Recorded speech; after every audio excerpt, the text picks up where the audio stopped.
Hello everyone, welcome to SSP platform. मेरा नाम है अभिषेक, आपके केमिस्ट्री का टीचर, आपका मेंटर, आपका फ्रेंड। आई होप आपको सोल्यूशन के दोनों लेक्चर बिल्कुल क्रिस्टल क्लियर होंगे। आज मैं सोल्यूशन का लेक्चर नंबर 3 लेके आया हूं, जिसके टॉपिक का नाम है colligative property. Very very important topic, क्योंकि इससे सीबीएसई बोर्ड में पक्का से क्वेश्चन आता ही आता है। और ना सिर्फ सीबीएसई बोर्ड, बल्कि अगर आप कॉम्पिटिटिव एग्जाम की तैयारी कर रहे हो, नीट की या जेई की, उसके लिए भी ये बहुत इंपॉर्टेंट है। तो आज अपन कोलिगेटिव प्रॉपर्टी को बिल्कुल बेसिक से समझेंगे और सारे कंसेप्ट को करेंगे क्रिस्टल क्लियर। तो टॉपिक स्टार्ट करने से पहले कुछ बातें आप लोगों से शेयर करना चाहता हूं। अगर आप नीट एस्पिरेंट है और नीट का अगर आप तैयारी करना चाहते हैं तो हमारी क्लास 24 ऐप को डाउनलोड कर सकते हैं। क्लास 24 ऐप पे प्रहार 2024 करके एक कोर्स लॉन्च किया गया है, जिसकी फीस है मात्र 8,000 रुपए, 7,999 है। 8,000 रुपए की फीस है। ईयर लॉन्ग बैच है 12th और ड्रॉपर स्टूडेंट के लिए। अगर आप चाहें तो इसको ज्वाइन कर सकते हैं। और दूसरी इंपॉर्टेंट बात बच्चों, ये आपका अपना चैनल है जिसका नाम है सीबीएसई क्लस्टर। इस चैनल पे 1 जून से मैं लेके आने वाला हूं एक बहुत ही शानदार फाउंडेशन कोर्स 11th क्लास के बच्चों के लिए। पूरा एनसीईआरटी कवर करेंगे, पूरे बेसिक्स पढ़ेंगे क्लास 11th के। जी हाँ, तो अगर आपकी क्लास 11th वीक है तो घबराइए मत, चैनल को सब्सक्राइब कीजिएगा। सीबीएसई क्लस्टर करना क्या है, यूट्यूब के सर्च बार में जाके सीबीएसई क्लस्टर चैनल पे आप देख लेंगे, आपके अभिषेक सर की फोटो लगी हुई है। तो इस सीबीएसई क्लस्टर को क्या करेंगे, सब्सक्राइब कर दीजिएगा, ठीक है, अगर आप मेरे से कनेक्ट होना चाहते हैं। तो ये रही बात। अब आप पढ़ाई करते हैं अपन। तो आज का अपना टॉपिक लेके आता हूं मैं, कोलिगेटिव प्रॉपर्टी। तो कोलिगेटिव प्रॉपर्टी होती क्या है, उसकी डेफिनेशन और उसके इंपॉर्टेंट कंसेप्ट। तो सबसे पहला बात, what do you mean by colligative property. तो कोलिगेटिव प्रॉपर्टी वो प्रॉपर्टी होती है जो number of particles of solute पे डिपेंड करती है, ना कि उसके नेचर पे। तो लिखेंगे definition, what do you mean by colligative property. The property that depends on the number of particles of solute. Number of particles किसके, सॉल्यूट के। Number of particles of solute irrespective of its nature. Number of particle of solute irrespective of its nature. ठीक है बच्चों, बहुत important है। तो colligative properties का मतलब है कि ऐसी प्रॉपर्टी जो कि नंबर ऑफ पार्टिकल्स पे डिपेंड करती है, ना कि नेचर पे। फॉर एग्जांपल, आपने NaCl लिया या KCl, दोनों की कोलिगेटिव प्रॉपर्टी क्या रहेगी, सेम, क्योंकि नंबर ऑफ आयंस दोनों में क्या है, K2। KCl में भी K+Cl-, NaCl में भी Na+Cl-। बट इस बात पे डिपेंड नहीं करेगी कि what is the nature of NaCl and KCl। ठीक है बच्चों, तो इसको बोलते हैं कोलिगेटिव प्रॉपर्टी। तो इस क्लास में अपन 4 कोलिगेटिव प्रॉपर्टी की बात करते हैं क्लास 12 के अंदर, मेजर। तो 4 कोलिगेटिव प्रॉपर्टी बच्चों कौन सी होती है। पहली होती है relative lowering of vapour pressure. क्या होती है पहली, रिलेटिव लोअरिंग ऑफ VP मतलब होगा वेपर प्रेशर। इसे RLVP भी बोलते हैं कई लोग, कोई दिक्कत की बात नहीं है। दूसरा प्रॉपर्टी जो अपन पढ़ेंगे वो है एलिवेशन इन बॉइलिंग पॉइंट। क्या पढ़ेंगे बच्चों, सर एलिवेशन इन BP मतलब बॉइलिंग पॉइंट। तीसरी इंपॉर्टेंट प्रॉपर्टी के बारे में पढ़ेंगे जिसका नाम है डिप्रेशन इन फ्रीजिंग पॉइंट। क्या है, depression in FP, freezing point. ठीक है, और चौथी और एक और इंपॉर्टेंट प्रॉपर्टी जिसका नाम है ऑस्मोटिक प्रेशर। क्या नाम है, ऑस्मोटिक प्रेशर।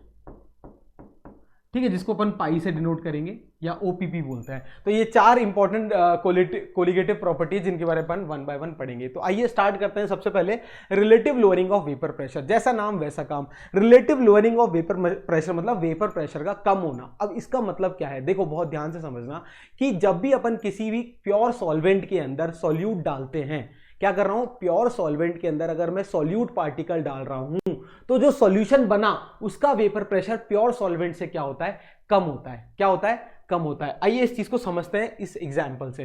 ये मेरे एक देखिए मैंने क्या लिया, प्योर सॉल्वेंट ले लिया बच्चों। क्या ले लिया, ये मान लो मैंने ले लिया प्योर सॉल्वेंट। ठीक है, ये ले लिया प्योर सॉल्वेंट और इसको ऊपर से ऐसे कवर कर दिया, मान लीजिए। अब ये प्योर सॉल्वेंट है, इसकी वेपर्स होगी, मान लीजिए ये वेपर्स है, इसकी वेपर्स है। अब ये वेपर्स इस पे कुछ प्रेशर लगाएगी, बिल्कुल सर। तो प्योर केस में जो प्रेशर लगाती है, इसको अगर सॉल्वेंट को A मानूंगा तो प्योर केस में जो वेपर प्रेशर होगा उसको क्या बोलते थे बच्चा पार्टी, P0A बोलते थे या नहीं बोलते थे, चेक करो। बिल्कुल। अब क्या किया सर ने, सॉल्वेंट के अंदर सॉल्यूट के पार्टिकल्स डाल दिए। क्या कर दिए, सॉल्यूट के पार्टिकल डाल दिए। तो कुछ सॉल्यूट के पार्टिकल सरफेस पर आ जाएंगे।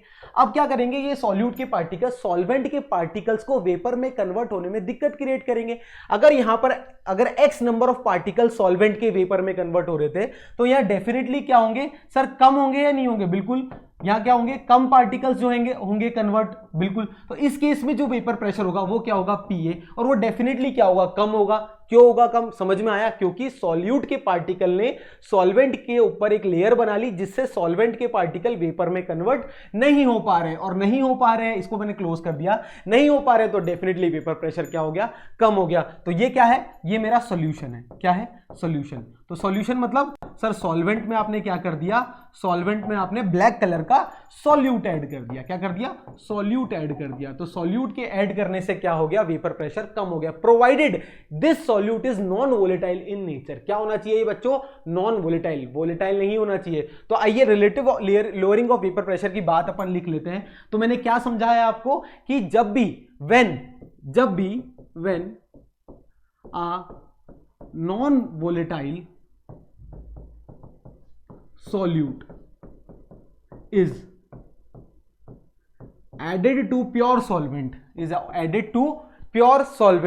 ठीक है, या volatile solvent भी बोल सकते हैं, volatile solvent, its vapor pressure decreases, clear है? समझ में आया या नहीं आया भाई? कोई भी डाउट है तो बताओ। प्योर सॉल्वेंट में सर जो वेपर प्रेशर था उससे कम होगा सॉल्यूशन के अंदर, क्योंकि सॉल्यूट के पार्टिकल ने उसको क्या कर लिया, उसकी लेयर बना ली। ठीक है, कोई भी डाउट है? नहीं। ऐसा क्यों हुआ, समझ में आया? ऐसा क्यों हुआ, समझ में आया? क्यों सर? क्योंकि बिकॉज ऐसा लिख सकते हैं ना, because if non volatile solute is added to pure solvent it will occupy, because यहां लिखना, non volatile solute particles will occupy the surface of solvent, volatile solvent,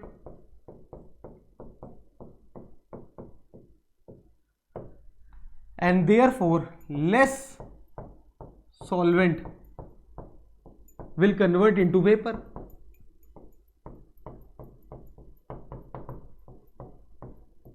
अब वेपर ही कम बनेगी तो वेपर प्रेशर क्या होगा, कम हो जाएगा। समझ में आया? बिल्कुल, डायग्राम से समझ में आ गया। अब देखो, अगर मैं मैथमेटिकली लिखना चाहूं तो क्या मैं लिख सकता हूं क्या, कि P0A, कि प्योर सॉल्वेंट का जो वेपर प्रेशर है वो ज्यादा होता है एज कंपेयर टू सॉल्यूशन के अंदर।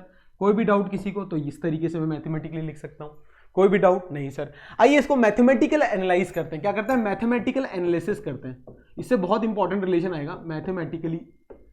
क्या मैं कह सकता हूं कि अगर मैं आप सबसे बोलना चाहूं डेल्टा P क्या होगा, डेल्टा P मतलब लोअरिंग ऑफ वेपर प्रेशर, कितना कम हुआ वेपर प्रेशर। तो सर ज्यादा वाला क्या था, P0A, माइनस कम वाला PA, तो इसे ही तो लोअरिंग ऑफ वेपर प्रेशर बोलेंगे या नहीं बोलेंगे? बिल्कुल सर। तो क्या मैं यूजिंग राउल्ट्स लॉ, क्या मैं ये कह सकता हूं, राउल्ट्स लॉ की मदद से क्या बच्चों मैं ये कह सकता हूं कि sir PA is nothing but P0A into XA होता है या नहीं होता? बिल्कुल सर। Where XA is mole fraction of solvent, where sir XA क्या होता है, मोल फ्रैक्शन ऑफ सॉल्वेंट होता है। अरे सब चीजें पता कर रखी है ना अपन ने, कि सॉल्वेंट को A मानना है, सॉल्यूट को B मानना है। P0A प्योर फेज के अंदर होता है सॉल्वेंट का vapour pressure, XA mole fraction होता है, और PA सॉल्यूशन के अंदर होता है। अब क्या करो, इसको सब्स्टिट्यूट कर सो, देयरफॉर अगर मैं इसको सब्स्टिट्यूट कर दूंगा यहां, तो डेल्टा P की वैल्यू क्या आ जाएगी सर, P0A तो है ही ऑलरेडी, माइनस PA की जगह इस पूरी टर्म को लिख दूं क्या sir, P0A minus x, P0A into XA लिख दी सर। कोई भी डाउट किसी बच्चे को? नहीं। अब क्या कर रहा हूं, P0A कॉमन ले रहा हूं, तो डेल्टा P क्या हो जाएगा सर, P0A आपने कॉमन ले लिया, ये आ गया क्या, 1 माइनस XA। चेक करो, अरे सिंपल मैथमेटिक्स है। P0A इनमें कॉमन ले लिया, 1 माइनस XA बचा या नहीं बचा? बिल्कुल। ये क्या आया, ये है लोअरिंग ऑफ वेपर प्रेशर। भाई डेल्टा P का अगर मैं आपसे कोई भी पूछेगा कि व्हाट इज डेल्टा P, तो आप क्या बोलेंगे, ये है लोअरिंग। क्या है बच्चों, this is lowering of vapour pressure, कि कितना वेपर प्रेशर कम हुआ। यहां तक क्लियर है? बिल्कुल सर, इतना कम हुआ। अब आपको पता है कि किसी भी सॉल्यूशन के अंदर, बाइनरी सॉल्यूशन की अपन बात कर रहे हैं, एक सॉल्यूट होता है, एक कंपोनेंट सॉल्वेंट होता है। तो अगर XA, if XA is the mole fraction of solvent and XB is the mole fraction of solute, तो दोनों का सम हमेशा 1 होगा या नहीं होगा? बिल्कुल, मोल फ्रैक्शन का सम हमेशा 1 होता है। तो मैं 1 माइनस XA की जगह XB लिख दूं, बिल्कुल। तो delta P is equal to क्या आ गया, P not A into x B आ गया या नहीं आ गया, चेक करो। नहीं सर कोई भी डाउट नहीं है मुझे। सो क्या मैं ऐसे कह सकता हूं delta P upon P not a is equals to x b? हाँ सर कह सकते हो, आप कह रहे हो तो मैं मान लेता हूं। अब देखो इसमें समझने की वाली बात क्या है, यहां पर ये वाली जो टर्म है LHS वाली टर्म जो है that is delta P upon P not a, इसे क्या बोलते हैं, डेल्टा पी को बोलते हैं lowering of vapour pressure with respect to vapour pressure of pure solvent, तो इसे बोलते हैं relative lowering of vapour pressure. क्या बोलते हैं, this is relative term, relative lowering of VP vapour pressure, RLVP भी बोलते हैं इसको, ठीक है। और यहां ये किसके बराबर आ गया सर, ये आ गया मोल फ्रैक्शन ऑफ सॉल्यूट के, मोल फ्रैक्शन ऑफ सॉल्यूट के बराबर, मोल फ्रैक्शन ऑफ सॉल्यूट के बराबर आ गया। इसका मतलब मोल फ्रैक्शन ऑफ सॉल्यूट पे डिपेंड करता है relative lowering of vapour pressure, मतलब नंबर ऑफ सॉल्यूट पार्टिकल्स पे, मतलब नंबर पे। इसलिए relative lowering of vapour pressure क्या होती है, एक कोलिगेटिव प्रॉपर्टी होती है। आई होप क्लियर है आपको, बिल्कुल। अब अगर आपसे मैं एक क्वेश्चन पूछूं यहां सब बच्चों से कि क्या लोअरिंग ऑफ वेपर प्रेशर, सुनना बहुत ध्यान से, क्या लोअरिंग ऑफ वेपर प्रेशर भी एक कोलिगेटिव प्रॉपर्टी है, तो आप यहां पर चेक करेंगे lowering of vapour pressure delta P है, क्या डेल्टा पी सिर्फ और सिर्फ नंबर ऑफ पार्टिकल पे डिपेंड कर रहा है? नहीं सर, ये तो vapour pressure of pure solvent पे भी डिपेंड कर रहा है, इसलिए lowering of vapour pressure is not a colligative property. Relative lowering of vapour pressure colligative property है, क्योंकि उसके फॉर्मूले में सिर्फ और सिर्फ क्या आ रहा है, XB, that is mole fraction of solute, that is number of solute particle पर डिपेंड कर रहा है। तो जितना ज्यादा सॉल्यूट पार्टिकल होगा उतना ही ज्यादा क्या होगा, relative lowering of vapour pressure होगा, मतलब उतना ही कम वेपर प्रेशर होगा। ऑब्वियस है सर, अगर इस फिगर में देखो, आप इस फिगर में देखो, अगर मैं सॉल्यूट की पार्टिकल बढ़ा दूंगा तो वेपर प्रेशर और कम हो गया। क्लियर है, तो रिलेटिव लोअरिंग क्या हो गई, बढ़ गई। क्लियर है, तो I hope relative lowering of vapour pressure clear है आपको क्या कहता है। This is delta P upon P not a, इसे बोलते हैं relative lowering of vapour pressure. बच्चों बहुत ध्यान से बात नोट करना, ए जो है सॉल्वेंट मानता हूं मैं, बी जो है सॉल्यूट मानता हूं, ये मैंने आपको पहली क्लास से बताता आया हूं, इसको नोट कर लो, इसको नोट कर लो। क्लियर है, इसको और अगर मैं लिखना चाहूं और तरीके से कैसे लिख सकते हैं बच्चों, बहुत ध्यान से देखना। अभी मैंने एक रिलेटिव लोअरिंग का फॉर्मूला बना दिया आपको, delta P upon P not a, ये रिलेटिव लोअरिंग है, ये किसके बराबर है, मोल फ्रैक्शन ऑफ सॉल्यूट के। क्या मैं मोल फ्रैक्शन ऑफ सॉल्यूट कैसे लिख सकता हूं, moles of solute upon total moles, that is moles of solvent plus moles of solute. बिल्कुल सर लिख सकते हो। अगर मैं डाइल्यूटेड सॉल्यूशन की बात कर रहा हूं, if I am talking about कि सॉल्वेंट की मात्रा बहुत ज्यादा है इन अ डाइल्यूटेड सॉल्यूशन, क्या बोल रहा हूं, इन अ डाइल्यूटेड सॉल्यूशन, मतलब सॉल्वेंट की मात्रा अगर ज्यादा है ना, तो इफ सॉल्यूशन इज डाइल्यूटेड, अगर मेरा सॉल्यूशन क्या है, डाइल्यूटेड है, तो number of moles of solvent हमेशा क्या होगा, बहुत ज्यादा होगा as compare to number of moles of solute. इस केस में ये जो डिनोमिनेटर है इसको मैं क्या लिख सकता हूं, so therefore Na plus NB, Na plus NB can be equal to, इसको नियरली इक्वल टू Na लिख सकते हैं अपन, न्यूमेरिकल पॉइंट ऑफ व्यू में इसको काम में लेंगे। सो क्या मैं कह सकता हूं कि delta P upon P not A, that is relative lowering of vapour pressure, is equal two moles of solute upon moles of solvent, that's it. Clear है, ये देखो क्लियर। तो एक और फॉर्मूला आ गया मजेदार वाला, एक फॉर्मूला ये आ गया अगर आपको मोल्स के टर्म्स में निकालना है, अगर आपको मोल फ्रैक्शन के टर्म्स में निकालना है तो एक फॉर्मूला ये आ गया। तो दो बहुत ही इंपॉर्टेंट और शानदार फॉर्मूले हैं relative lowering of vapour pressure के। समझ में आया क्या होता है रिलेटिव लोअरिंग, क्लियर है, ठीक है, बिल्कुल। कोई भी डाउट है तो प्लीज कमेंट सेक्शन में टाइप कर दीजिएगा। एक बार रिवाइज करा देता हूं कि सॉल्वेंट के पार्टिकल, अगर प्योर सॉल्वेंट के अंदर अगर सॉल्यूट के पार्टिकल डालते हैं तो सोल्यूशन का वेपर प्रेशर कम हो जाता है, इसे ही बोलते हैं लोअरिंग ऑफ वेपर प्रेशर। इसको मैंने मैथमेटिकली निकाला relative lowering of vapour pressure. Relative lowering of vapour pressure एक कोलिगेटिव प्रॉपर्टी है, but lowering of vapour pressure is not a colligative property. Clear, बिल्कुल। आइए एक क्वेश्चन करते हैं, एग्जाम में आया हुआ क्वेश्चन है, किस तरीके से इसको सॉल्व करेंगे, ठीक है। The vapour pressure of benzene, benzene का वेपर प्रेशर आपको दे रखा है 640 mm ऑफ Hg, ठीक है। अब इसमें ठीक है, अ non volatile non electrolyte solute weighing 2 gram is added to 39 gram of benzene, the vapor pressure of solution become 600 mm of Hg। इसका मतलब इनिशियली बेंजीन था, उसके अंदर कुछ भी सॉल्यूट नहीं था, तो ये किसका प्रेशर है, प्योर बेंजीन का प्रेशर है या नहीं है, बिल्कुल। तो अगर मैं इसको बेंजीन को क्या मान लूं, सॉल्वेंट, तो पी नॉट ए की वैल्यू आपको कितनी गिवन है बच्चा, 640, कितनी गिवन है, 640 mm Hg, बिल्कुल। अब इसके अंदर मैंने क्या डाल दिया, नॉन वोलेटाइल सॉल्यूट डाल दिया, तो वेपर प्रेशर कम हो गया। पीए सोल्यूशन का क्या हो गया 600 mmHg हो गया। बिल्कुल सर, कोई भी डाउट है? नहीं सर, कोई भी डाउट नहीं है। इसका मतलब अगर मैं रिलेटिव लोअरिंग पूछूं आपसे, relative lowering that is delta P upon P A not, delta P upon P A not क्या आ जाएगा? देखो क्या बताया था sir, P A not minus P A upon P A not. अरे यही तो होता है relative lowering of vapour pressure. बिल्कुल, वैल्यूज डाल दीजिए, आइए वैल्यूज डालते हैं। पी ए नॉट की वैल्यू कितनी है 640 माइनस ये कितना है 600 अपॉन में कितना आ गया 640। क्लियर? तो क्या आ गया 40 अपॉन 640 आ गया। कितना आ गया 40 अपॉन 640। इसको एक इक्वेशन, पहला पॉइंट क्या निकाल लिया आपने? रिलेटिव लोअरिंग निकाल लिया। क्लियर है? पूछा क्या है? मॉलिक्यूलर मास ऑफ सॉल्यूट पूछा है। अब देखो, अगर मैंने अभी आपको थोड़ी देर पहले बताया था कि relative lowering of vapour pressure that is delta P upon P not है, किसके बराबर होता है? मोल फ्रैक्शन ऑफ सॉल्यूट, या बोले तो moles of solute upon moles of solvent plus moles of solute. बिल्कुल। अब देखो कितना क्या दे रखा है, 2 ग्राम ऐड करा है 39 ग्राम में, मतलब कम क्वांटिटी ऐड किया है। तो क्या मैं मोल्स ऑफ सॉल्वेंट को ज्यादा मान सकता हूं? बिल्कुल सर मान सकते हो। तो क्या इस फॉर्मूले को मैं इस तरीके से लिख सकता हूं कि as number of moles is greater than number of moles of B, तो मैं क्या delta P upon P not A को क्या लिख सकता हूं बच्चों? N B upon N A लिख सकता हूं या नहीं लिख सकता? बिल्कुल सर लिख सकते हो। What is N B? N B is moles of solute. क्या है ये? Moles of solute. और Na क्या है? Moles of solvent. क्या है? मोल्स ऑफ सॉल्वेंट, जो कि सॉल्वेंट आपका क्या है बच्चा पार्टी? Benzene C6H6। ठीक है, सॉल्यूट के बारे में नहीं बोल रखा। और पूछा क्या है? सॉल्यूट का मॉलिक्यूलर वेट पूछा या मोलर मास पूछा। आइए निकालते हैं। अब देखो, आप बच्चों ने अभी ये LHS मेरे को निकाल के दिखाया था। कैसे निकाला था सर? 40 अपॉन 640। ठीक है, बिल्कुल रख दो इधर 40, बिल्कुल लिख दो 40 अपॉन 640। ये LHS आ गया, देखना बहुत ध्यान से। अब number of moles of solute का फॉर्मूला निकाल रहा हूं, तो क्या होगा? Wait of solute upon molecular weight of solute. बिल्कुल सर, ये हो गया मोल्स ऑफ NB का फॉर्मूला। उसी तरीके से Na की जगह क्या ले सकता हूं? Wait of solvent upon molecular weight of solvent. बिल्कुल सर, क्लियर, क्रिस्टल क्लियर चलना है, कोई फॉर्मूला नहीं रटना है, बेसिक से करते हुए चलना है।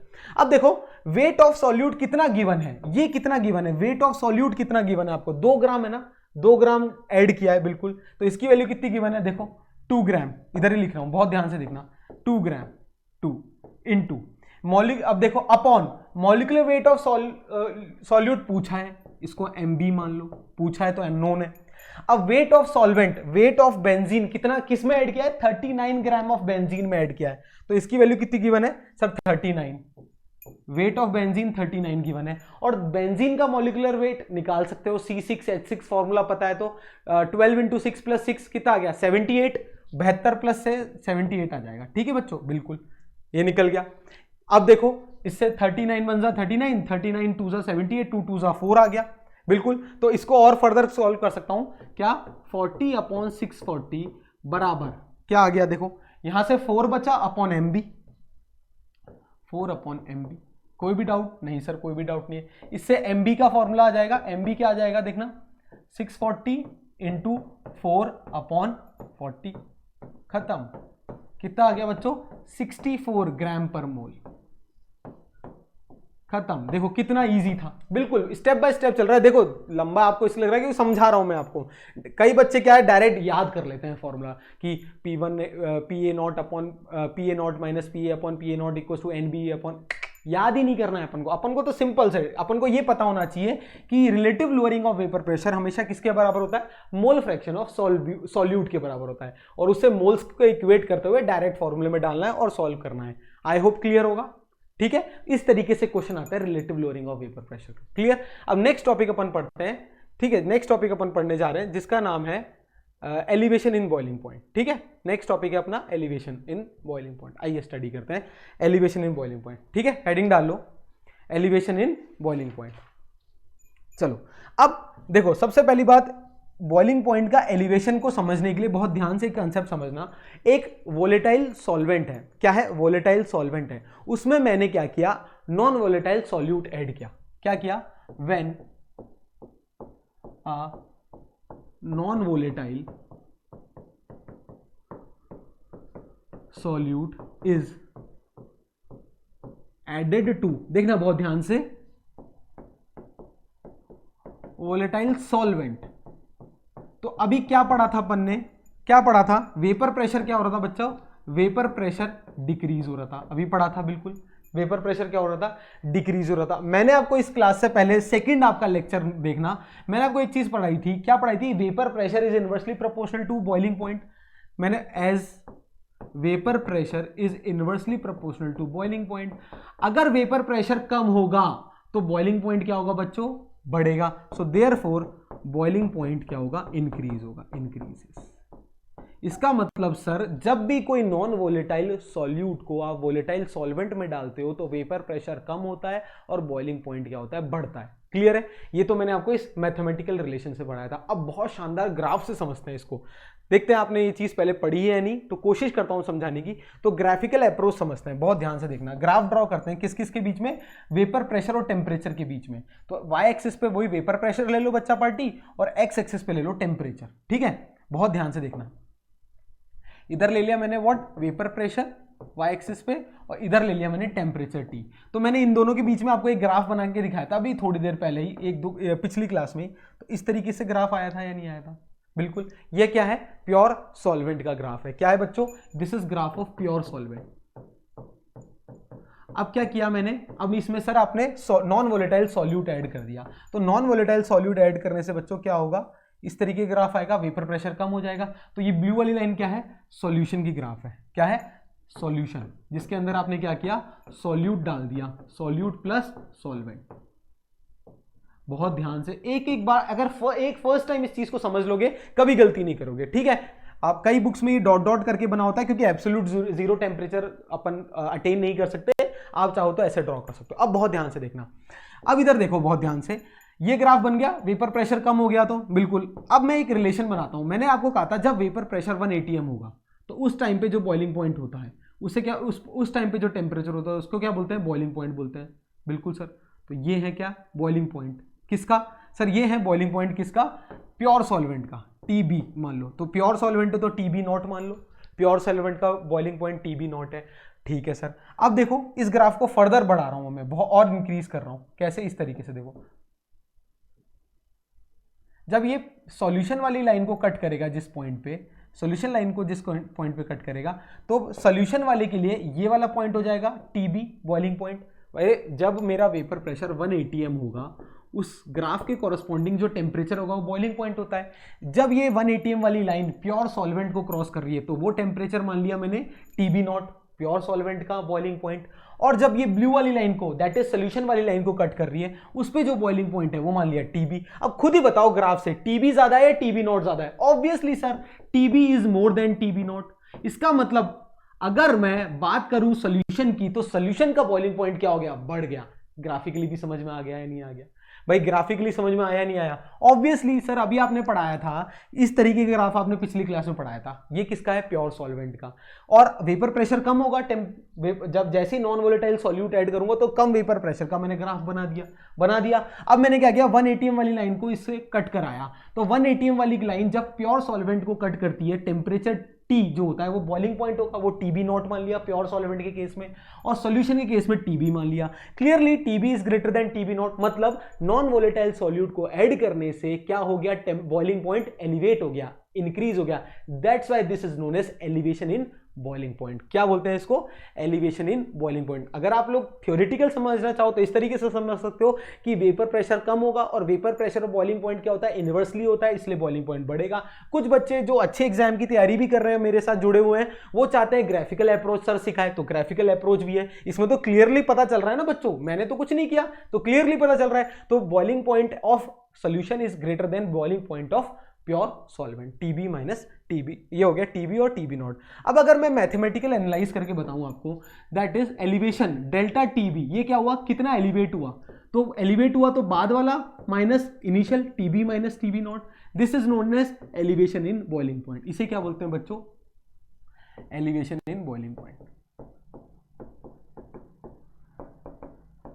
हमेशा बड़ी वाली क्वांटिटी में से छोटा घटाओगे ना, तो ये क्या है, boiling point of in case of solution, और ये क्या है, boiling point of pure solvent. ठीक है, अब देखो कई साइंटिस्ट ने इस पर रिसर्च किया तो उनको पता चला ये जो डेल्टा टी बी, इसको टी बी बोल लो, डेल्टा टी बी जो है elevation in boiling point, it is directly proportional to molality. किसके प्रोपोर्शनल होता है? मोलैलिटी के डायरेक्टली प्रोपोर्शनल होता है। ठीक है, delta T B is directly proportional to molality, इसको भी लिख लो, बहुत इंपॉर्टेंट है। ठीक है, तो कुल मिला के बात यह है कि बॉइलिंग पॉइंट एलिवेट हो जाता है जब नॉन वोलेटाइल सॉल्यूट को आप किसी प्योर सॉल्वेंट के अंदर ऐड करते हो। ठीक है, अब delta TB is directly proportional to molality. अब प्रोपोर्शनैलिटी का साइन हटाते हैं तो यहाँ एक कांस्टेंट इंट्रोड्यूस करते हैं जिसको बोलते हैं अपन के बी इंटू स्मॉल एम। ये एक और रिलेशन आ गया, elevation in boiling point, molality और के बी। के बी क्या है? बॉइलिंग पॉइंट एलिवेशन कांस्टेंट बोलते हैं इसको। अभी बताता हूँ इसको क्या क्या कहते हैं, बहुत ध्यान से समझना। ठीक है, तो इसका मतलब आपका फॉर्मूला आ गया sir, delta T B is equals to K B into M molality. यहां पर जो केबी के बारे में बहुत इंपॉर्टेंट बातें नोट कर लो। केबी को क्या बोलते हैं? बॉइलिंग पॉइंट एलिवेशन कांस्टेंट या मोलल एलिवेशन कांस्टेंट भी बोलते हैं। क्या बोलते हैं? Molal elevation constant. कई बुक्स में बॉइलिंग पॉइंट एलिवेशन कांस्टेंट भी गिवन है, कोई दिक्कत नहीं है। ठीक है, और क्या कहते हैं इसको? इबिलियोस्कोपिक कांस्टेंट भी बोलते हैं। क्या बोलते हैं? Ebullioscopic constant. ये भी ध्यान रखना, एक बोर्ड्स में आया हुआ क्वेश्चन है, ये डायरेक्ट बोर्ड में पूछा था कि व्हाट इज इबिलियोस्कोपिक कांस्टेंट। ये सीबीएसई बोर्ड में आया हुआ सब है, सीबीएसई। ठीक है, इबिलियोस्कोपिक कांस्टेंट भी बोलते हैं। ठीक है, क्लियर है? कोई भी डाउट है तो बताइए। ठीक है, अब अगर मैं और इस फर्दर फॉर्मूले को लिखना चाहूं तो क्या लिखता हूं? Delta T B is equal to K B into molality. क्या होती है सर? मोलैलिटी बताई थी आपने, moles of solute upon mass of solvent in KG.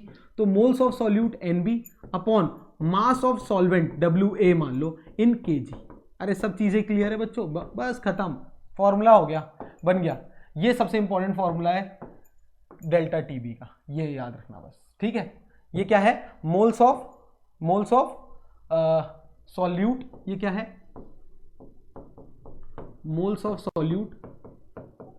और ये क्या है? मास या wait given,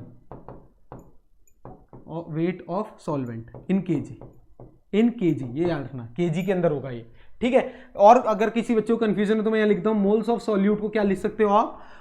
wait of solute upon molecular mass of solute. ठीक है, ये भी लिख सकते हो, और इसको और तरीके से भी लिख सकते हैं, बस मैं ये कहूंगा सिर्फ ये याद रखो, ये याद रखो। अभी न्यूमेरिकल कराऊंगा तो क्वेश्चन करना सिखा दूंगा, बस ये याद रखो और ये याद रखो। ठीक है, ये होता है क्या? केबी। ये क्या होता है? Moles of solute. ये क्या होता है? Wait of solvent in KG. इसको नोट कर लो, बहुत इंपॉर्टेंट है। ठीक है, चलो कोई भी डाउट है किसी बच्चे को तो बताइएगा। ठीक है, अब बात करते हैं नेक्स्ट। एक और इंटरेस्टिंग बात बताना चाहता हूं, चलो अगली बात करने से पहले ये तो था CBSE board point of view से, ये इंपॉर्टेंट है, इससे ज़्यादा नहीं आएगा सीबीएसई बोर्ड में। एक कुछ बच्चों को मैं एक्स्ट्रा इन्फॉर्मेशन जो चाह रहे हैं उनको मैं बताना चाहता हूँ। ये जो इबिलियोस्कोपिक कांस्टेंट होता है केबी, इसके बारे में अगर मैं कुछ बातें आपको बताना चाहूँ तो केबी का जो फॉर्मूला होता है बच्चों, ये होता है क्या? आर इंटू, क्या होता है? आर क्या होता है मेरा? Gas constant. R into TB naught का स्क्वायर अपॉन 1000 इंटू एलवी। ये क्या होता है? इबिलियोस्कोपिक कांस्टेंट का वैल्यू होती है, ये उसका फॉर्मूला होता है। यहां पर आर क्या हो गया? Gas constant. एल क्या हो गया? Latent heat of vaporisation. क्या होता है? Latent heat of vaporisation. Extra चीजें हैं, अगर सीबीएसई बोर्ड के में नहीं आएगी, पक्का नहीं आएगी, बस जो जेई और नीट की तैयारी कर रहे हैं उनके लिए बता रहा हूं। जो जेई और नीट की तैयारी कर रहे हैं उन बच्चों के लिए एक्स्ट्रा चीज बता रहा हूं। टाइम है तो हर एक चीज बताऊंगा, जरूर बताऊंगा। TB boiling point of pure solvent 1000 पता ही है। आर क्या है? Gas constant. आर क्या है? Gas constant. ठीक है, इसकी यूनिट क्या होती है बच्चों? इसकी यूनिट होती है केल्विन केजी मोल इनवर्स। इसकी ये यूनिट होती है। ठीक है, इसकी ये यूनिट होती है, इसको नोट कर लो। ठीक है, तो सबसे पहली बात अपन ने एलिवेशन इन बॉइलिंग पॉइंट पढ़ा, थ्योरेटिकल समझा कि वेपर प्रेशर कम होने से क्या होता है? बॉइलिंग पॉइंट बढ़ जाता है। ग्राफिकल एनालिसिस करके दिखा दिया कि सॉल्यूशन के केस में बॉइलिंग पॉइंट बढ़ जाएगा as compare to pure solvent, और उस केस में मैंने इस तरीके के आपको डेरिवेशन बताए कि बॉइलिंग पॉइंट का जो एलिवेशन होता है it is directly proportional to molality. उससे अपन ने delta TB equals to KB into M लिखा। उसको फर्दर अपन और तरीके से भी इंट्रोड्यूस कर सकते हैं। केबी क्या होता है? मोलर एलिवेशन कांस्टेंट या इब्लियोस्कोपिक कांस्टेंट भी बोलते हैं। आप इसको क्या बोलते हैं? इब्लियोस्कोपिक कांस्टेंट। ठीक है, इसको मोलैलिटी को और further moles of solute upon mass of solvent in KG में रिड्यूस करके लिख दिया। ठीक है, और एक और कुछ मेरे अच्छे बच्चों के लिए या जो भी बच्चे एक्स्ट्रा पढ़ना चाहते हैं उनके लिए मैंने ये चीज भी लिख दी कि व्हाट इज केबी। क्लियर है? तो ये था क्या? Elevation in boiling point. अब बात करते हैं next colligative property, depression in freezing point. Third, this is also important. तो दो colligative property, 50% of colligative property अपना हो चुका है। अब नेक्स्ट बात करते हैं डिप्रेशन इन फ्रीजिंग पॉइंट। अभी मैंने आपको बताया था कि वापस वही, when a non volatile solute is added to volatile solvent, तो क्या चीजें हुई थी? अभी बताई थी सर ने, क्या बताई थी कि वेपर प्रेशर क्या हुआ था?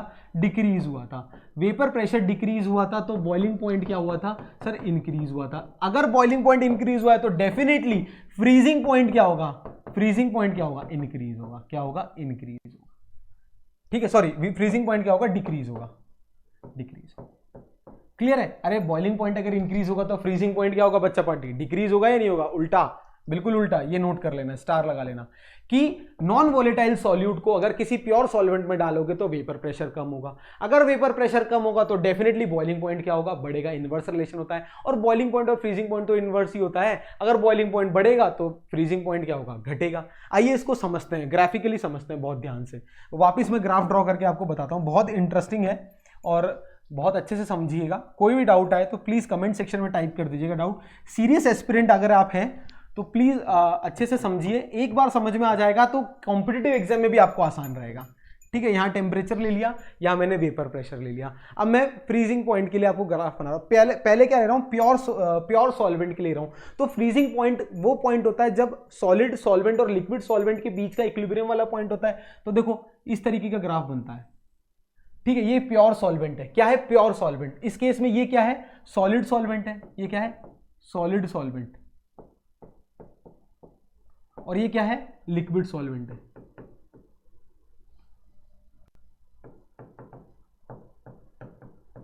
और ये जो कट पॉइंट होता है, ये जो कट पॉइंट है, ये वाला, ये जो कट पॉइंट है, इसे क्या बोलते हैं? फ्रीजिंग पॉइंट बोलते हैं। क्या बोलते हैं बच्चा पार्टी? इसे ही बोलते हैं क्या? TF not, freezing point. अरे प्योर सॉल्वेंट है तो TF नॉट होगा या नहीं होगा? चेक करो। बिल्कुल, यहां तक किसी को भी डाउट नहीं सर? अब देखो मैंने क्या किया, इसका ये प्योर सॉल्वेंट के अंदर नॉन वोलेटाइल सॉल्यूट ऐड कर दिया तो डेफिनेटली सॉल्यूशन का वेपर प्रेशर कम होगा। मान लो ये सॉल्यूशन का वेपर प्रेशर है। क्या है? सॉल्यूशन। क्या किया आपने? सॉल्यूट ऐड कर दिया, that is solute plus solvent. ये बार बार इसलिए लिख रहा हूं कि कोई भी बच्चा बाद में भी देखे वीडियो तो समझ में आ जाए या नोट से समझ में आ जाए। क्लियर है? बिल्कुल सर क्लियर है। कोई भी डाउट है? नहीं सर कोई भी डाउट नहीं। अब जब इस ग्राफ को मैं डॉट डॉट डॉट करके कट करता हूं, देखो तो यह क्या इस पॉइंट पे कट कर रहा है। ठीक है, ये क्या है? इस पॉइंट पे कट कर रहा है। अब ये वाला जो पॉइंट है जहां इस पॉइंट पे कट कर रहा है, ये जो पॉइंट है ये क्या कहलाएगा? ये भी फ्रीजिंग पॉइंट होगा क्योंकि सॉलिड सॉल्वेंट और सॉल्यूशन के बीच का ही कट पॉइंट है। इसे क्या बोलेंगे? TF, क्योंकि ये सॉल्यूशन का है, ये सॉल्वेंट का है तो TF नॉट। अब क्लियरली इस ग्राफ में आपको क्या दिख रहा है? क्लियरली आपको इस ग्राफ में क्या दिख रहा है कि TF not is greater then TF। क्या कह सकता हूं कि TF not is greater then TF। बिल्कुल, तो इसका मतलब freezing point of solution decrease हो गया या नहीं हो गया? जैसे ही आपने नॉन वोलेटाइल सॉल्यूट ऐड किया किसी भी प्योर सॉल्वेंट में तो फ्रीजिंग पॉइंट क्या हो गया? डिक्रीज हो गया। ये ग्राफ से अपन ने समझ लिया। अब इस ग्राफ की दो बहुत ही मुख्य बातें हैं, दो इंपॉर्टेंट बातें हैं जो एग्जाम में पूछी जाती है, खासकर कॉम्पिटिटिव एग्जाम में पूछी जाती है। देखो CBSE बोर्ड में तो एक फॉर्मूला छोटा सा है जो मैं बता दूंगा, काम हो जाएगा। बट इस ग्राफ को अगर आप पढ़ना चाहते हो तो बहुत ध्यान से समझना क्या ये ग्राफ कहना चाह रहा है आपको। ये ग्राफ 2 पॉइंट कहना चाह रहा है। क्या? पहला केस ये कहना चाह रहा है कि in case of pure solvent, पहला पॉइंट क्या है इंपॉर्टेंट, कि in case of pure solvent, अगर मैं प्योर सॉल्वेंट की बात करूं तो इक्विलिब्रियम जो है वो किस किस के बीच में है? सॉलिड सॉल्वेंट और लिक्विड सॉल्वेंट के बीच में है ना इक्विलिब्रियम, कि इक्विलिब्रियम एग्जिस्ट बिटवीन, इक्विलिब्रियम किस किस के बीच में एग्जिस्ट कर रहा है सर? सॉलिड सॉल्वेंट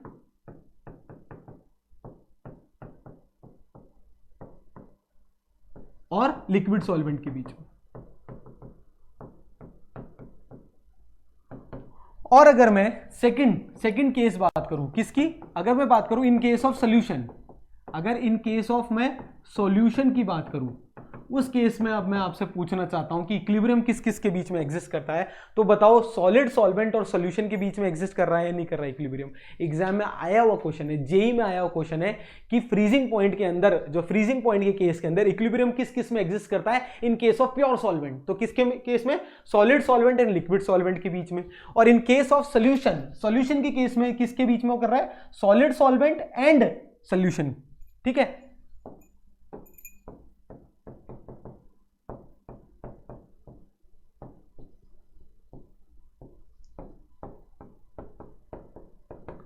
ये दो बहुत ही इंपॉर्टेंट बातें, इसको नोट कर लो। ठीक है, तो इक्विलिब्रियम किस किस के केस में आ रहा है? In case of pure solvent, solid solvent and liquid solvent. In case of solution, solid solvent and solution. और ये इंपॉर्टेंट ग्राफ है। ये ग्राफ क्या बता रहा है कि फ्रीजिंग पॉइंट कम हो गया। क्या हो गया? कम। अभी आपको ड्रॉ करके दिखाया मैंने। फ्रीजिंग पॉइंट वो पॉइंट होता है जहां सॉलिड सॉल्वेंट और लिक्विड सॉल्वेंट के बीच का इक्विलिब्रियम वाला पॉइंट होता है। क्लियर है? ठीक है, लिक्विड और सॉलिड का इक्विलिब्रियम वाला पॉइंट होता है, उसे फ्रीजिंग पॉइंट कहते हैं।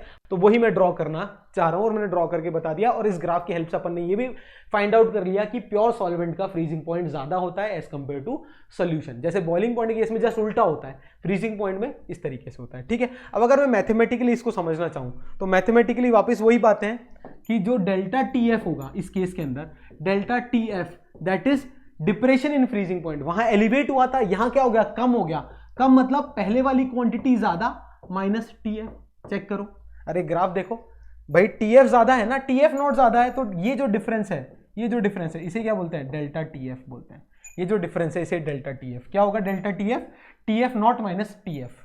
और बॉइलिंग पॉइंट के केस में देखो, अभी साथ के साथ बता देता हूं। बॉइलिंग पॉइंट के केस में टीबी माइनस टीबी नॉट था, बाद वाला ज्यादा था ना, तो एलिवेट हो गया। अब बाद वाला कम है तो क्या हो गया? डेप्रिशिएट हो गया। तो इसे बोलते हैं डिप्रेशन इन फ्रीजिंग पॉइंट। क्या बोलते हैं इस क्वांटिटी को? इसको बोलते हैं depression in freezing point. In freezing point. I hope clear है। ठीक है, बहुत ध्यान से समझना। क्लियर है ना? दिख तो सब सही रहा है ना? ठीक है, इसे बोलते हैं डिप्रेशन इन फ्रीजिंग पॉइंट। उसी तरीके से डेल्टा टीएफ भी क्या होता है? मोलैलिटी के डायरेक्टली प्रोपोर्शनल होता है। It is directly proportional to molality. ठीक है, अब प्रोपोर्शनलिटी का साइन हटाएंगे तो इस केस में भी क्या होगा? एक कांस्टेंट इंट्रोड्यूस करेंगे। इस कांस्टेंट को केएफ बोलते हैं। क्या बोलते हैं? KF. What is KF? KF को क्या बोलते हैं बच्चा? Molal depression constant. क्या बोलते हैं इसको? Molal depression constant. KF is what? Molal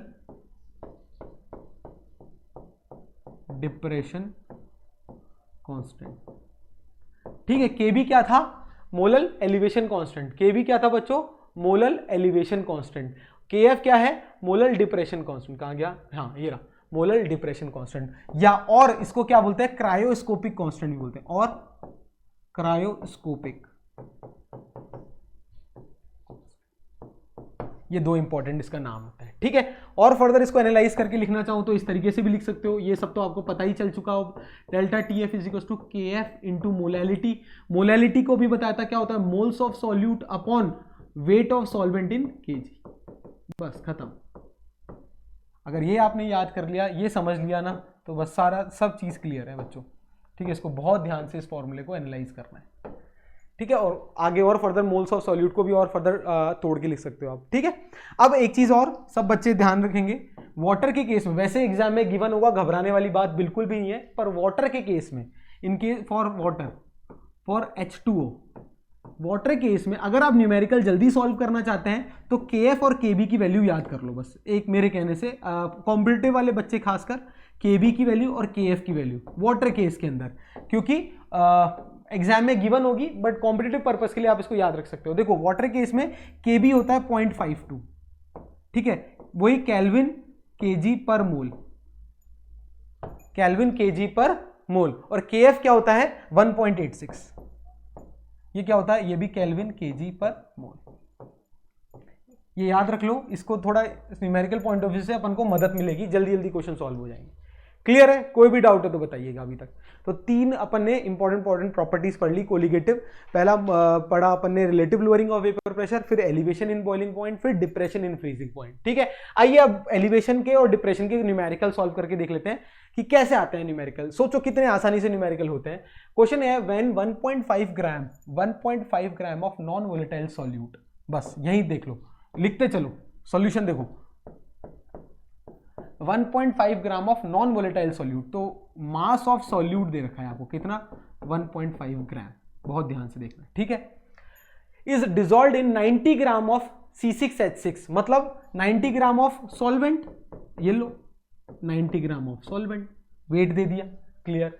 the boiling point of C6H6 raised from, भाई एलिवेट होगा बॉइलिंग पॉइंट, कहां से कहां तक एलिवेट हुआ, 353.23 से लेके 353.93 तक, मतलब ये जो डेल्टा टीबी है, बॉइलिंग पॉइंट कितना बड़ा सर, देखो 353.93 माइनस 353.23, इतना ही तो बड़ा। एनसीईआरटी का क्वेश्चन है, कितना आ रहा है चेक करो, 0.70 केल्विन, ये आ गया डेल्टा टीबी। एक एक लाइन में एक एक चीजें गिवन है, ठीक है। अब क्या पूछा है, calculate molar mass of solute, okay sir, molar mass of solute पूछा है, और गिवन क्या है, केबी की वैल्यू, बेंजीन के केस में, वाटर केस में नहीं, बेंजीन के केस में केबी की वैल्यू आपको गिवन है कितना, 2.52 केल्विन केजी पर मोल, ये सब गिवन है। अब लिख लिया मैंने जो जो चीजें गिवन थी, बस खत्म, क्वेश्चन खत्म। अगर ये आपने फाइंड आउट कर लिया ना क्या क्या गिवन है। अब देखो आप सब बच्चों को पता है डेल्टा टीबी क्या होता है सर, डेल्टा टीबी होता है केबी इंटू एम होता है, अरे पढ़ाया अपन सबने, डेल्टा टीबी क्या होता है, केबी इंटू एम होता है, बिल्कुल। डेल्टा टीबी की वैल्यू आपने अभी फाइंड की कितनी, 0.70, अभी फाइंड की 0.70। केबी की वैल्यू आपको गिवन थी कितनी, 2.52 इंटू, अब मोलैलिटी का फॉर्मूला क्या होता है, moles of solute upon mass of solvent, sorry mass of solvent मतलब weight of solvent in K G, ये फॉर्मूला होता है, बस ये याद रखना है आपको, और कुछ याद नहीं रखना है, ये याद रखना है, ठीक है सर। अब देखो 0.70 इज इक्वल्स टू 2.52 इंटू, अब मोल्स ऑफ सॉल्यूट को क्या लिख सकता हूं सर, मोल्स ऑफ सॉल्यूट को आप लिख सकते हो wait of solute in gram upon molecular weight of solute लिख सकते हैं sir, into wait of solvent तो है ही, बट इस केस में वेट ऑफ सॉल्वेंट आपको किस में गिवन है, ग्राम में गिवन है, देखो 90 ग्राम, तो क्या करो इसको 1000 से डिवाइड कर दो, कर दिया सर 1000 से डिवाइड। कई फॉर्मूले में ही 1000 रट लेते हैं और गलती कर देते हैं, रटना नहीं है, बस ये याद रखना है, ठीक है सर। अब बस 0.70 इज इक्वल टू 2.52 इंटू, ये कितना है, वेट ऑफ सॉल्यूट कितना गिवन था, 1.5, लिख दो 1.5 अपॉन, ये पूछा है इंटू 1000 तो अभी लिखा मैंने, अपॉन 90 ग्राम, देखो चेक करो, अरे चेक करो, बिल्कुल इजी है।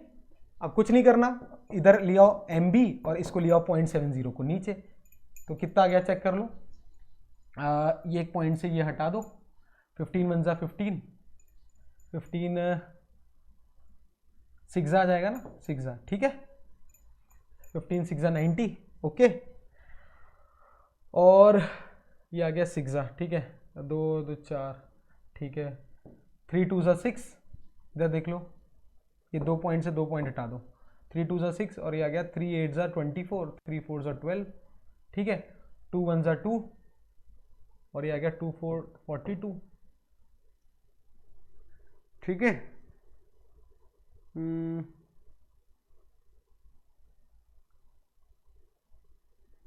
15 6, ठीक है, क्लियर है।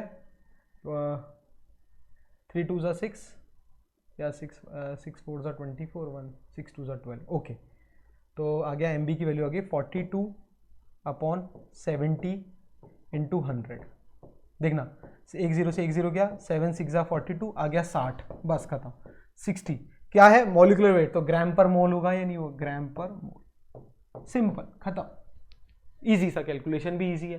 तो इसे बोलते हैं क्या, कैसे एलिवेशन इन बॉइलिंग पॉइंट के न्यूमेरिकल कैसे सॉल्व करेंगे, बिल्कुल जो जो गिवन है लिखते चलो, यहां कंफ्यूज नहीं होना है, इस वाले फॉर्मूले में कंफ्यूज नहीं होना है, ये जो मैंने लिख दिया ना बस इतना ही ध्यान रखना है, अलग पेन से बना देता हूं, कोई घबराने वाली बात नहीं, बस ये जो मैंने लिख दिया है ना, ये वाला लाइन, ये वाला, ये इसमें गलती करते हैं बच्चे मोस्टली, इसमें ठीक है, इसको रट लेते हैं, इसको नहीं, बस ये याद रखना है, moles of solute upon mass of solvent in K G, ये मोलैलिटी का फॉर्मूला है बच्चों, फर्स्ट क्लास में डिस्कस किया था, बस उसको पुट कर देना है। ठीक है, ये था एलिवेशन वाला क्वेश्चन। अब आइए डिप्रेशन वाला एक क्वेश्चन करते हैं, ये भी एनसीईआरटी का और सीबीएसई बोर्ड में पूछा हुआ सवाल है। देखो कैसे, क्या दे रखा है, 45 gram of ethylene glycol is mixed with 600 gram of water. Obviously इस पूरे लाइन से मुझे एक चीज समझ में आ गई कि सॉल्यूट क्या है, इथिलीन ग्लाइकोल, तो उसको मान लो 45 ग्राम दे रखा है, तो वेट ऑफ सॉल्यूट आपको कितना गिवन है, 45 ग्राम,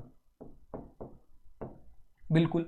और weight of water, wait of solvent कितना गिवन है आपको, 600 ग्राम, बस खत्म। ठीक है सर, अब फ्रीजिंग पॉइंट डिप्रेशन पूछा है, कैलकुलेट फ्रीजिंग पॉइंट डिप्रेशन, और केएफ की वैल्यू भी आपको गिवन है, बताई थी ना केएफ की वैल्यू, तो अभी केएफ की वैल्यू गिवन है। ठीक है, तो डेल्टा टीएफ पूछा है, फ्रीजिंग पॉइंट डिप्रेशन क्या होता है, डेल्टा टीएफ, क्या होता है delta TF sir, KF into small M, KF into molality. आइए लिखते हैं, तो delta TF is equal to, KF की वैल्यू 1.86 थी, अरे केएफ की वैल्यू क्या थी, 1.86 इंटू मोलैलिटी क्या होता है बच्चों, सर मोलैलिटी होता है moles of solute upon weight of solvent in KG, in K G, ये याद रखना है बस, इन केजी, बस खत्म। तो delta TF is equal to 1.86 into moles of solute की वैल्यू अगर निकालूंगा तो देखना, अलग पेन से लिख देता हूं कि घबराना मत, wait of solute upon molecular weight of solute, बिल्कुल सर, और wait of solvent in K G तो है ही है, wait of solvent in K G, ये ब्रैकेट में केजी लिखने की आदत डाल लो, यही मोस्टली बच्चे गलती करते हैं, और एग्जाम में क्वेश्चन में जब ऑप्शन गिवन होता है तो इस तरीके के ऑप्शन गिवन होते हैं कि आपकी गलती वो पकड़ ले। ठीक है, चलो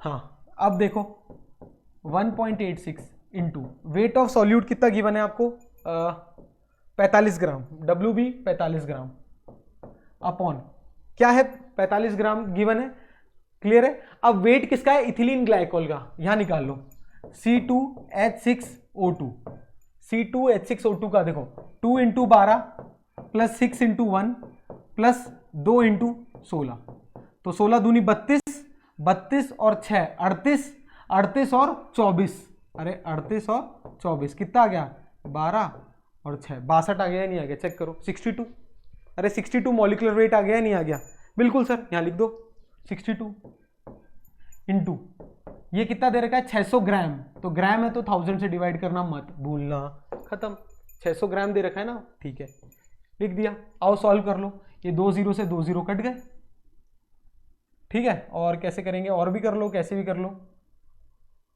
ठीक है। अब इसको सॉल्व कर लेना, डेल्टा टीएफ, इसको सॉल्व कर लो, 2.2 के आसपास आएगा, 2.2 केल्विन, ये आ जाएगा डेल्टा टीएफ, इजी कैलकुलेशन ही कर लेना, टाइम बचा रहे हैं अपन, ठीक है। ये डेल्टा टीएफ आ गया। अब ये पहला पॉइंट था, पहला पॉइंट आ गया। दूसरा, फ्रीजिंग पॉइंट ऑफ सोल्यूशन पूछा है, फ्रीजिंग पॉइंट ऑफ सोल्यूशन, ठीक है। अब देखो बहुत ध्यान से, इसमें गलती कर देते हैं बच्चे कई बार। डेल्टा टीएफ क्या होता है बच्चों, डिप्रेशन इन फ्रीजिंग पॉइंट, मतलब फ्रीजिंग पॉइंट कम हुआ है, टीएफ नॉट माइनस टीएफ। ये क्या था, प्योर सॉल्वेंट, प्योर सॉल्वेंट क्या है आपके पास, वाटर, H2O।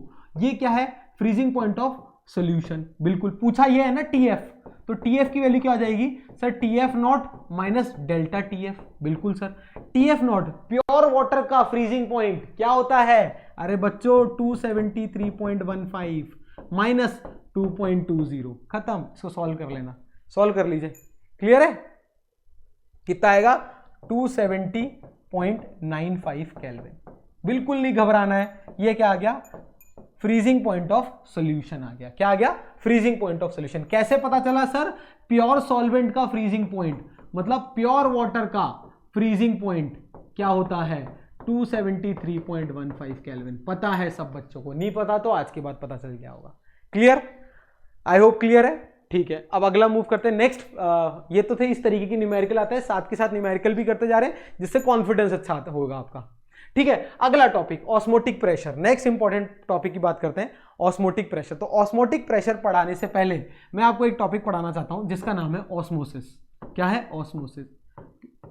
ऑस्मोसिस समझ में आ जाएगा तो ऑस्मोटिक प्रेशर अपने आप समझ में आ जाएगा। अब ऑस्मोसिस में पिछले साल मैंने नोट किया था कि जब मैंने पढ़ाया था तो कई बच्चे कमेंट सेक्शन में नहीं सर ये होता है, ये होता है, ये होता है, तो सारा कंफ्यूजन यही देखो दूर कर देता हूं। ऑस्मोसिस क्या होता है? Osmosis is a process of spontaneous flow होता है। इसमें क्या होता है? स्पॉन्टेनियस फ्लो होता है। क्या? पार्टिकल्स ऑफ सॉल्वेंट, कहां से कहां तक ये देखना है आपको, ठीक है। ऑस्मोसिस क्या होता है? द स्पॉन्टेनियस फ्लो या the flow of molecules, the flow of solvent molecules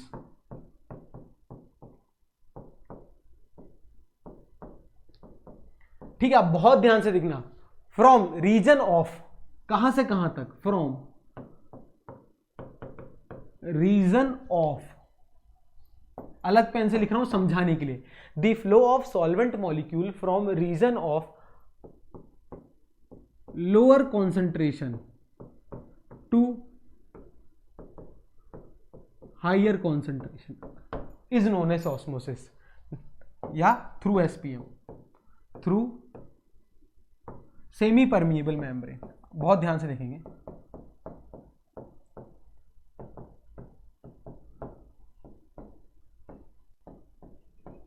is known as osmosis. अब बच्चों का सवाल आता है इधर, ये तो चीज है ना, यहां कंफ्यूज होते हैं बच्चे, ठीक है। मैं पिछली बार मेरे को एक्चुअली बहुत अच्छा लगा कमेंट से कि बच्चे कंफ्यूज हो रहे हैं, तो मैंने मतलब अच्छा ये लगा कि बच्चे पढ़ रहे हैं, तो आज मैं इसी 3-4 डेफिनेशन में आपको सब चीजें क्लियर कर दे रहा हूं। अब लड़ना नहीं है। कैसे? लोअर कॉन्सेंट्रेशन से हायर कॉन्सेंट्रेशन जब सॉल्वेंट के पार्टिकल मूव करते हैं। अब ये कौन सी लोअर और कौन सी हायर है? देखो, लोअर कॉन्सेंट्रेशन मतलब क्या होता है? जहां प्योर सॉल्वेंट है, और हायर कॉन्सेंट्रेशन मतलब जहां सोल्यूशन है। मतलब इसका मतलब क्या है? Lower concentration of solute, lower concentration of solute to higher concentration of solute. ये है एग्जैक्ट डेफिनेशन कि जब भी सॉल्वेंट के मॉलिक्यूल कहां से कहां मूव करते हैं, जहां सॉल्यूट की लोअर कॉन्सेंट्रेशन से जहां सॉल्यूट की ज्यादा कॉन्सेंट्रेशन है। कहने का मतलब है फ्रॉम सॉल्वेंट टू सॉल्यूशन। ये याद रखना, कहां से कहां तक मूव करते हैं सॉल्वेंट की मॉलिक्यूल, सॉल्वेंट की मॉलिक्यूल से लेके सॉल्यूशन के मॉलिक्यूल तक। इसे बोलते हैं ऑस्मोसिस। दूसरी डेफिनेशन जो कि मैंने पिछले साल पढ़ाई थी और बच्चों ने देखो समझा या नहीं। दूसरी डेफिनेशन क्या है? The flow of solvent molecule from higher concentration from its higher concentration to lower concentration. अब देखना, ये मैंने पिछले साल पढ़ाई थी। अब बच्चों ने बोला गलत है सर, ये क्या पढ़ा रहे हो, ये वो। अभी रुको, थ्रू एसपीएम, अभी रुको, थ्रू सेमी परमिएबल मेम्ब्रेन। अब देखो, ये जो मैंने बताया higher concentration to lower concentration, किसकी? फ्रॉम इट्स, मतलब सॉल्वेंट की हायर कॉन्सेंट्रेशन से सॉल्वेंट की लोअर कॉन्सेंट्रेशन। कहने का मतलब यह है इसमें भी मूवमेंट कहां से कहां हो रहा है? सॉल्वेंट से लेकर सॉल्यूशन तक। अरे बच्चों, पहली जो डेफिनेशन है जो आपके स्कूल के टीचर्स या कई और टीचर पढ़ा रहे हैं, वो ये बोल रहे हैं लोअर सॉल्यूट कॉन्सेंट्रेशन से हायर सॉल्यूट कॉन्सेंट्रेशन। सिर्फ तुम ये याद मत रखो कि लोअर कॉन्सेंट्रेशन से हायर कॉन्सेंट्रेशन। अरे किसकी लोअर कॉन्सेंट्रेशन की बात कर रहा हूं? तो ऑस्मोसिस एक ऐसा प्रोसेस होता है जिसके अंदर सॉल्वेंट के मॉलिक्यूल मूव करते हैं। कहां से कहां तक? सॉल्वेंट से सॉल्यूशन तक। बस ये याद रख लो। अब सॉल्वेंट से सॉल्यूशन तक मूव कर रहे हैं तो दो बातें हैं। सॉल्वेंट के केस में, प्योर सॉल्वेंट के केस में सॉल्यूट की मात्रा तो बिल्कुल कम होगी from lower concentration of solute, to solution के केस में सॉल्यूट की मात्रा ज्यादा होगी, हायर कॉन्सेंट्रेशन ऑफ सॉल्यूट। एक तरीका ये है, कान या तो यूं पकड़ो, या दूसरा तरीका क्या है कि फ्लो है कहां से कहां तक सॉल्वेंट मॉलिक्यूल का अपनी खुद की हायर कॉन्सेंट्रेशन से खुद की कम कॉन्सेंट्रेशन तक। बिल्कुल। तो कहने का मतलब यह है कि मूवमेंट हो रहा है सॉल्वेंट मॉलिक्यूल का कहां से कहां तक? जहां सॉल्वेंट मॉलिक्यूल ज्यादा है वहां से लेकर जहां सॉल्वेंट की मॉलिक्यूल कम है, through semi permeable membrane is known as osmosis. I hope आज के बाद ऑस्मोसिस में कोई भी आपको कंफ्यूजन नहीं रहेगा। फिर रिपीट कर रहा हूं, osmosis is the spontaneous flow of solvent molecule from higher concentration to lower concentration of solvent. जब मैं सॉल्वेंट के रिस्पेक्ट में डेफिनेशन बात कर रहा हूं, या movement of solvent molecule from lower concentration to higher concentration. Lower concentration किसकी? सॉल्यूट की, और हायर कॉन्सेंट्रेशन किसकी? सॉल्यूट की। मतलब कहने का मोटा मोटा मतलब यह है सर आपका लेमन भाषा में कि सॉल्वेंट मॉलिक्यूल मूव करते हैं जहां सॉल्वेंट ज्यादा है और जहां कम है वहां तक। क्लियर है? अभी रुको, डायग्राम में समझाता हूं। इधर देखो, ये डायग्राम देखो, ये क्या है, मेरा सॉल्यूशन है, इधर मैंने सॉल्यूशन ले लिया। अब इस सॉल्यूशन के अंदर सॉल्यूट की मात्रा ज्यादा है या नहीं है, देखना सॉल्यूट ज्यादा है सॉल्वेंट के रिस्पेक्ट में, भाई सॉल्यूट ज्यादा है। और इधर मैंने क्या ले लिया, इस वाले केस में क्या ले लिया मैंने, सॉल्वेंट ले लिया, सॉल्वेंट ज्यादा है, मतलब प्योर सॉल्वेंट की बात कर रहा हूं, मतलब higher concentration, high concentration solvent ले लिया। क्लियर है, ये क्या ले ली मैंने, सेमी परमिएबल मेम्ब्रेन एसपीएम। अब ऑस्मोसिस में होता क्या है, बहुत ध्यान से समझेंगे। ऑस्मोसिस में बेसिकली क्या होता है, मूवमेंट होता है किसका, सॉल्वेंट पार्टिकल का, कहां से कहां तक, हायर कॉन्सेंट्रेशन से लोअर कॉन्सेंट्रेशन, मतलब इस तरीके से, इस तरीके से। क्लियर है कि सॉल्वेंट के जहां पार्टिकल ज्यादा है वहां से लेकर जहां सॉल्वेंट के पार्टिकल कम है वहां तक का movement through semi permeable membrane is known as osmosis. Clear है बच्चों, क्लियर है, मतलब सॉल्वेंट से सॉल्यूशन तक का movement through SPM is known as osmosis. बस ये याद रखना है, जब सॉल्वेंट के मॉलिक्यूल सॉल्वेंट की हाई कॉन्सेंट्रेशन से सॉल्यूशन की तरफ मूव करते हैं, उस प्रोसेस को बोलते हैं ऑस्मोसिस। क्या बोलते हैं, ऑस्मोसिस। क्लियर है, अब इधर देखो, सॉल्यूट के पार्टिकल बहुत कम है, मतलब सॉल्वेंट की कॉन्सेंट्रेशन ज्यादा है, यहां सॉल्यूट के पार्टिकल ज्यादा है, मतलब रिस्पेक्टिवली सॉल्वेंट की कॉन्सेंट्रेशन कम है, तो हायर कॉन्सेंट्रेशन से कहां जा रहा है, लोअर कॉन्सेंट्रेशन की तरफ जा रहा है। तो इस तरीके के मूवमेंट को क्या बोलते हैं, ऑस्मोसिस बोलते हैं। क्या बोलते हैं, ऑस्मोसिस। आई होप क्लियर है। तो ऑस्मोसिस की डेफिनेशन कभी भी गलत नहीं थी, पिछले साल भी सही थी, बट मैंने सॉल्वेंट के रिस्पेक्ट में बोला था, फ्रॉम इट्स यूज किया था। आप चाहो तो अभी जाके वीडियो चेक कर लो, from its higher concentration to lower concentration, मतलब सॉल्वेंट की खुद की हायर कॉन्सेंट्रेशन से सॉल्वेंट की लोअर कॉन्सेंट्रेशन तक का मूवमेंट होता है, किसका, सॉल्वेंट के मॉलिक्यूल का ही होता है। या इसको कान को दूसरी तरीके से पकड़ो कि flow of solvent molecule from region of lower concentration solute to higher concentration solute is known as osmosis. ठीक है, तो ऑस्मोसिस क्या हुआ, जहां सॉल्वेंट के पार्टिकल मूव करते हैं हायर कॉन्सेंट्रेशन सॉल्वेंट से लोअर कॉन्सेंट्रेशन सॉल्वेंट, ये क्या है, lower concentration solvent through semi permeable membrane is known as osmosis. Osmosis clear है, बिल्कुल। अब ऑस्मोसिस में क्या होता है कि यहां से यहां तक मूवमेंट जा रहा है, मतलब सॉल्यूशन साइड क्या है, मूवमेंट है। अगर मैं क्या करूं, अब सॉल्यूशन साइड कुछ ऐसा प्रेशर इंट्रोड्यूस कर दूं कि ऑस्मोसिस का मूवमेंट या मूवमेंट ऑफ सॉल्वेंट रुक जाए, तो ये क्या है, ऐसा minimum pressure on solution side, ठीक है, that stop the movement of solvent molecule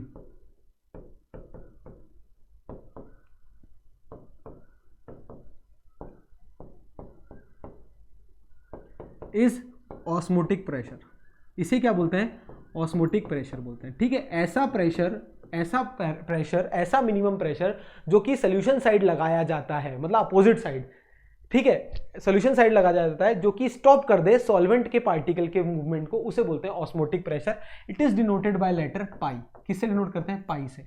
ठीक है, ऑस्मोसिस क्लियर है, क्या होता है, क्लियर है सर। ऑस्मोटिक प्रेशर क्लियर है, क्लियर है। ऑस्मोसिस में ज्यादा टाइम इसलिए दिया क्योंकि पिछली बार बच्चे कंफ्यूज हुए थे। तो मोटी मोटी बात है, ऑस्मोसिस एक ऐसा प्रोसेस होता है जिसके अंदर सॉल्वेंट के पार्टिकल मूव करते हैं, कहां से कहां तक, जहां सॉल्वेंट की ज्यादा मात्रा है वहां से जहां सॉल्वेंट की मात्रा कम है वहां तक। क्लियर।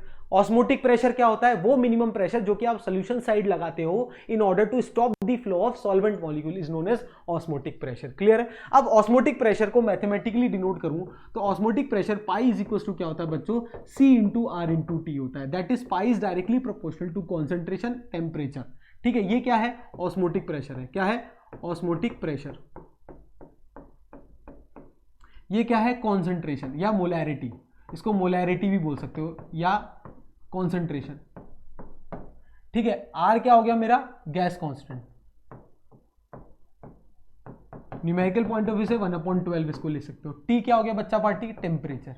किस में लेना है, केल्विन में। तो ये हो गया मेरा क्या, ऑस्मोटिक प्रेशर। तो पाई इज इक्वल्स टू क्या ले सकते हैं, मोलैरिटी का फॉर्मूला क्या है, number of moles of solute upon volume of solution in litre. ऐसे भी तो लिख सकते हैं, volume of solution in litre into R into T। यही तो होता है मोलैरिटी का फॉर्मूला। इसको इस तरीके से भी लिख सकते हैं। तो दिस इज ऑस्मोटिक प्रेशर, लिख लो। क्लियर है। इस पे एक न्यूमेरिकल कर लेते हैं जिससे अपन को क्लियर हो जाएगा। ठीक है, ये पाई क्लियर है, pi is equal to CRT होता है, NB अपॉन RT हो गया। आइए न्यूमेरिकल सॉल्व करते हैं। ठीक है, ये न्यूमेरिकल है, NCERT का न्यूमेरिकल है। 200 centimetre cube of aqueous solution, वाह, वॉल्यूम गिवन है, वॉल्यूम ऑफ सोल्यूशन गिवन आ गया। कितना गिवन है volume of solution? 200 centimetre cube, 200 centimetre cube है। अगर सेंटीमीटर क्यूब को मेरे को लीटर में कन्वर्ट करना है तो 1000 से डिवाइड कर दो सर, सीधी सी बात, अपॉन 1000। ये लीटर में आ गया। कितना लीटर आ गया बच्चा पार्टी? 0.2 लीटर, खत्म, पहला स्टेप। दूसरा, इतने 200 centimetre cube of aqueous solution of a protein contain 1.26 gram of protein. ठीक है, तो मतलब वेट ऑफ सॉल्वेंट कितना गिवन है? 1.26 ग्राम। ठीक है sir. The osmotic pressure of such a solution at 300 kelvin, मतलब टेम्परेचर भी गिवन है कितना? 300 केल्विन, और ऑस्मोटिक प्रेशर भी गिवन है कितना? Osmotic pressure is found to be इतना 2.57 into 10⁻³ bar. Okay sir, pressure की यूनिट है बार। तो calculate molar mass of protein. Molar mass किसका निकालना है? प्रोटीन का। आइए निकालते हैं मोलर मास। तो मैंने बताया था अभी, पाई इज इक्वल टू क्या होता है? CRT, C बोले तो मोलैरिटी, तो pi is equal to molarity का फॉर्मूला क्या है? Moles of solute upon volume of solution, किसमें? लीटर में, इंटू R इंटू T। अब देखना बहुत ध्यान से, पाई की वैल्यू कितने गिवन है? 2.57 इंटू 10⁻³ पाई गिवन है। मोल्स ऑफ सॉल्यूट, ये क्या है? मोल्स ऑफ सॉल्यूट है। तो मोल्स ऑफ सॉल्यूट को क्या लिख सकता हूं मैं? Wait of solute upon molecular weight of solute. बिल्कुल सर, ये लिख दिया, इंटू 1 अपॉन वॉल्यूम अभी निकाला था 1.2 लीटर, 0.2 लीटर हो गया, इंटू R की वैल्यू बोली थी 1/12 ले लो, टेम्परेचर कितना ले लो? 300 केल्विन गिवन है। बस वेट भी गिवन है आपको, कितना गिवन है वेट? देखो क्वेश्चन में, अरे 1.26 ग्राम गिवन है, लिख दो 1.26 ग्राम, 1.26 अपॉन मॉलिक्यूलर वेट को MB मान लो, इंटू 1/0.2 इंटू 1/12 इंटू 300। बस MB को इधर ले जाओ, सॉल्व कर लो, सिंपल सी बात। क्लियर है? बहुत इजी सा है, इसको सॉल्व कर लो। तो कहने का मतलब है ऑस्मोटिक प्रेशर पे इस तरीके क्वेश्चन आते हैं, बिल्कुल बेसिक क्वेश्चन है। अगर समझ में आ गया तो please like, share and subscribe जरूर कीजिएगा, और सभी दोस्तों को बताइएगा कि किस तरीके से अपन पढ़ रहे हैं। ठीक है, यहां लिख देता हूं अगर कंफ्यूजन है। ये NB क्या है? वापस बोल रहा हूं, moles of solute, moles of solute. अगर इसको कोई बच्चा और सर और इलाबोरेट करो तो मैं ऐसे भी लिख सकता हूं, pi is equal to weight of solute upon molecular weight of solute into 1 upon volume of solution in litre, ये तो हो गया क्या? मोलैरिटी। ये तो है C into R into T। इसको इस तरीके से भी लिख सकते हो, ठीक है? ठीक है, यहां WB क्या हो गया बच्चों? मास ऑफ सॉल्यूट गिवन, या वेट भी बोलते हो कई लोग, और MB क्या है? Molecular weight of solute. क्या है? Molar mass. मोल तो तभी निकलेंगे ना, मोलर मास ऑफ सॉल्यूट, और यही पूछा था क्वेश्चन में, तो इस तरीके से सॉल्व कर लेंगे।